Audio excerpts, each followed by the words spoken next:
조갑제 TV 시청자 여러분, 정치는 말로 하는 게임입니다.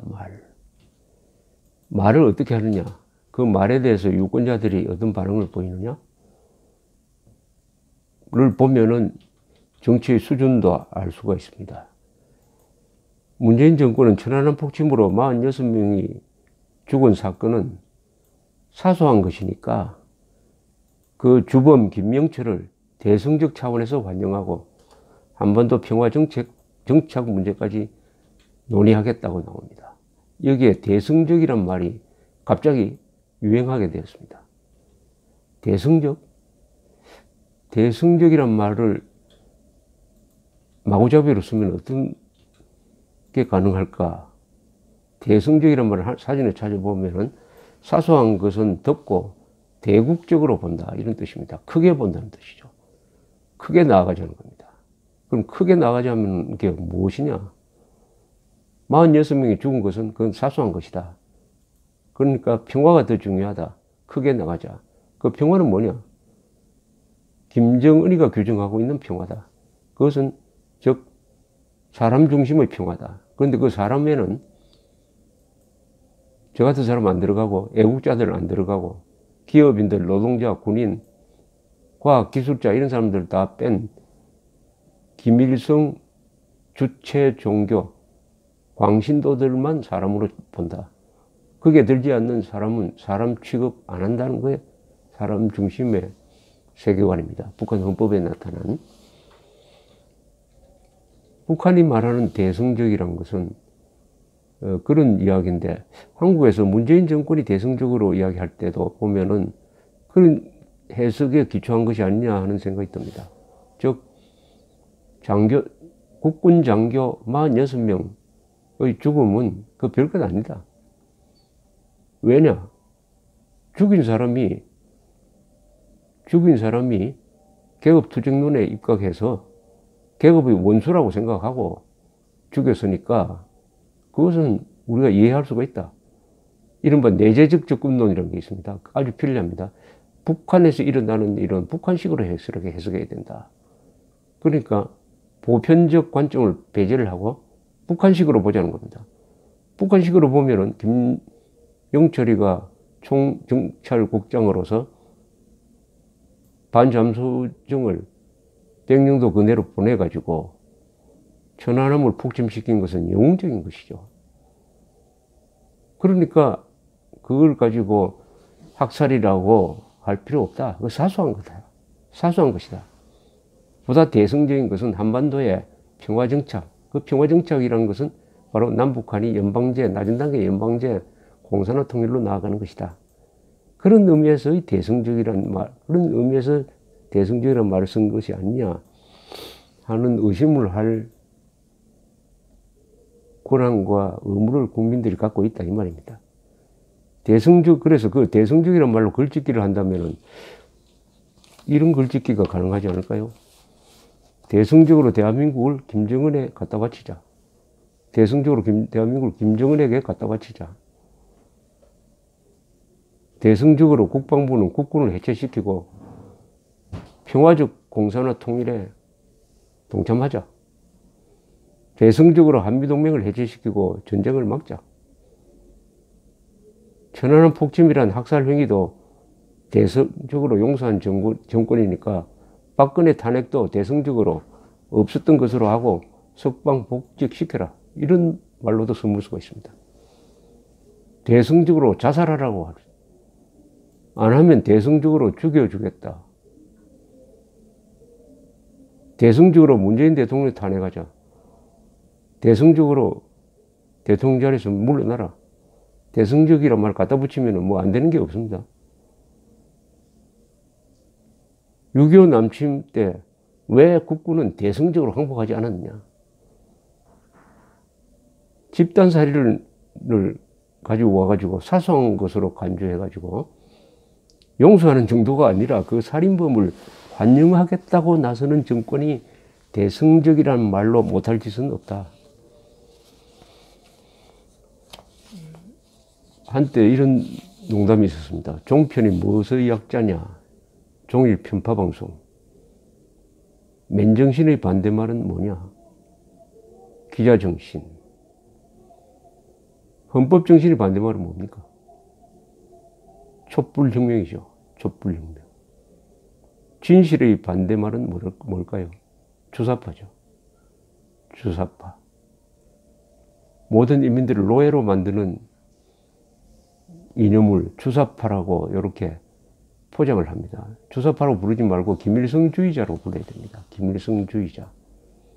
아마 20세기 최고의 거짓말은 주사파일 것입니다. 주사파. 주사파는 가면 뒤에 숨어가지고 김일성주의의 정체를 숨긴 자들이 한국 사회의 여러 기구 곳곳에 숨어 들어가서 반인륜적, 반역사적, 반국가적 행패를 지금 부리고 있습니다. 이왕 명언이 나왔으니까 몇 가지를 한번 소개해 드리겠습니다.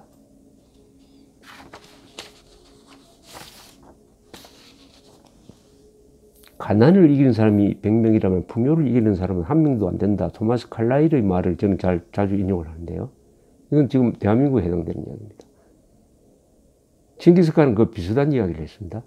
내 자손들이 비단 옷을 입고 따뜻한 벽돌집에 사는 날 나의 제국은 멸망할 것이다.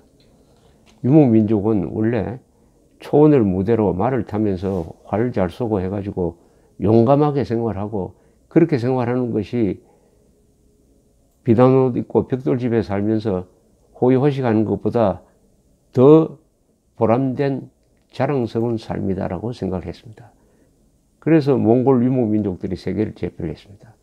그러나 그 후손들이 그런 야성을 잃고 따뜻한 벽돌집에서 안온하게 살면은 망한다. 야성을 잃은 유목민족은 숫자가 워낙 작으니까 농경민족에 다 흡수되어 버립니다. 이 두 말이 경고하는 것은 바로 오늘날 대한민국에 대한 경고 아니겠습니까? 어려운 시기에 난 괜찮아 정신으로 이런 대한민국을 만든 그 야성이 민주화 시기 그리고 복지 시대를 맞으면서 이기주의로 변하고 이런 대한민국을 헬조선이라고 저주하는 이 마음 속으로 계급투쟁론이 들어와 가지고 대한민국의 작동 원리를 해체시키고 국민정신을 타락시키고 있습니다. 부를 무기와 용기로 전환시키지 못하면 빼앗기기 마련이다. 호모 리라는 사람이 말했습니다. 우리가 아무리 부자고 경제력이 강하지만 이것을 일단 유사시에는 무기나 용기로 전환시킬 수 있어야 된다. 부를 어떻게 용기로 전환시켜주느냐? 돈을 써가지고 용기를 어떻게 만들 거냐? 돈을 써가지고 용감한 방공자유투사를 길러내야 된다는 말도 될 것입니다. 또는 전쟁이 일어나면 잃을 게 가장 많은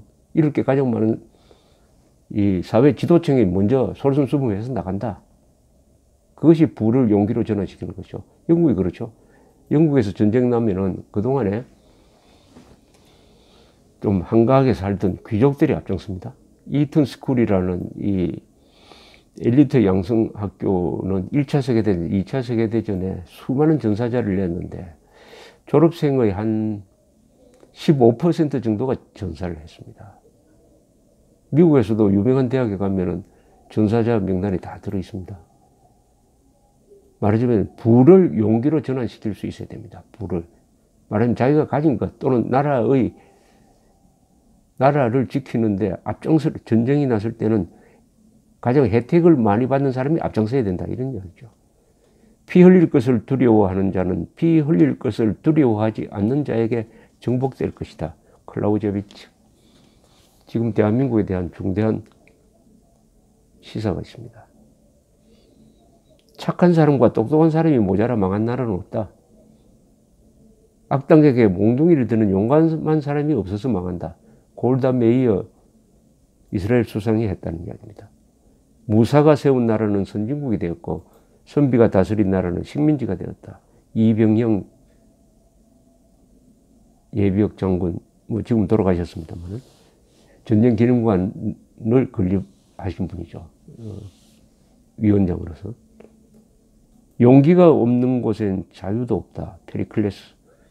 이 비슷한 구절이 미국 국가에 나옵니다. 자유민의 땅은 용감한 사람들의 집이다. 이런 용감해야 자유를 지킬 수 있다.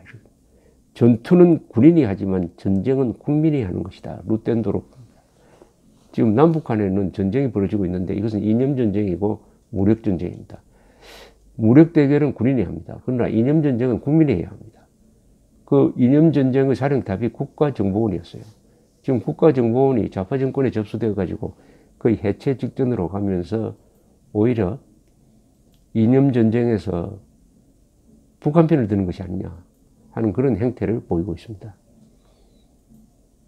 장교에는 네 종류가 있다. 현명하고 근면한 자는 고급 참모형에 좋고 현명하고 태만한 자는 고급 지휘관형에 적합하며 우둔하고 태만한 자는 어디에서 써먹을 수 없다. 우둔하고 근면한 자는 위험한 자니 적각 해임하여야 한다. 이게 독일군의 격언입니다. 우둔하고 근면한 자가 가장 위험하다는 겁니다. 우둔하고 태만한 자는 쓰지 않으면 되는데 우둔하면서도 근면하면은 이게 나라를 망칩니다. 우둔하다는 것은 무능하다는 뜻입니다. 좌파 세력이 여기에 속하죠. 좌파 세력은 우둔합니다. 무지합니다. 그럴 수밖에 없는 것이 계급투쟁론에 빠져 있으니까 세상 물정을 모릅니다. 다만 하나 유능한 게 있어요. 권력을 쟁취하기 위한 선동, 폭력에는 유능합니다. 그러나 정권을 잡은 다음에는 무능이 폭로가 됩니다. 공산주의자가 유능했다면 공산주의 무너지지 않았습니다. 세계의 모든 공산주의는 다 주민들을 먹여 살리는데 실패했습니다. 그러니까 무너졌습니다. 국정 운영에는 가장 무능한 것이 사람 죽이고 속이고 하는 데는 가장 유능하고 국정에는 가장 무능한 것이 바로 이 공산주의입니다. 우둔하고 근면한 자에 속하죠. 우둔하고 근면한 자는 위험하니까 적각 해임해야 한다. 도발을 응징하지 않고 선진국이 된 나라는 없다.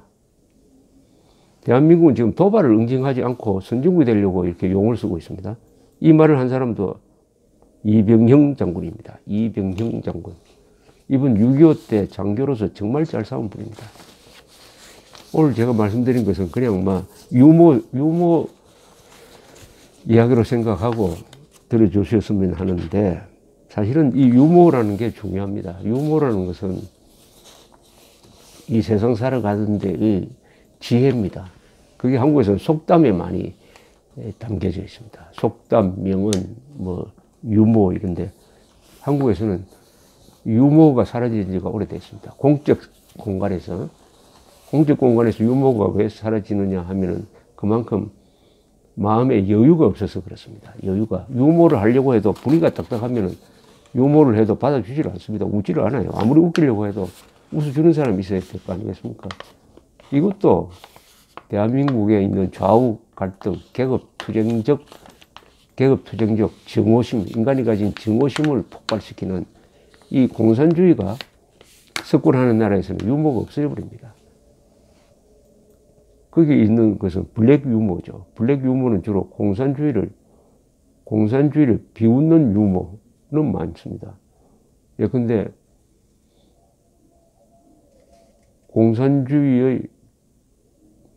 공산주의는 뭐냐? 공산주의자와 반공주의자의 차이는 뭐냐?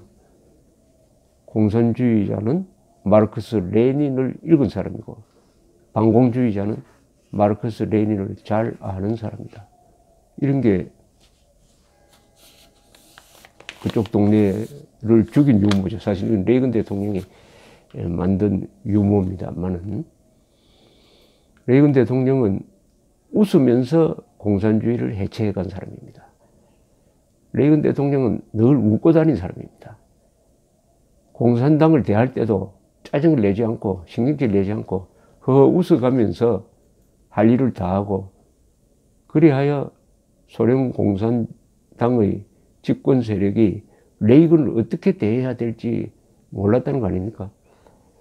편지를 쓴다든지 사적으로 만나면 그렇게 다정할 수가 없는데 국가 정책면에 들어가면은 무섭게 나오니까 레이건에 의해서 아주 혼란 상태에 빠지다가 마지막에는 레이건이 스타워즈, 즉 모든 핵미사일을 우주에서 다 차단할 수 있는 기술을 우리가 개발하겠다고 하니까 그런 기술을 따라서 개발하다가는 경제가 망할 것 같으니까 그때부터 고르바초프에 의해서 소련 개혁 개방이 시작되는데 너무 늦게 시작돼 가지고 망해버렸습니다.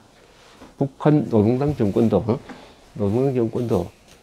총 한 방 안 쏘고 무너지도록 하는 그런 지혜를 우리가 좀 여유를 가지고 생각해 봐야 될 때가 아닌가 그렇게 생각이 듭니다. 감사합니다.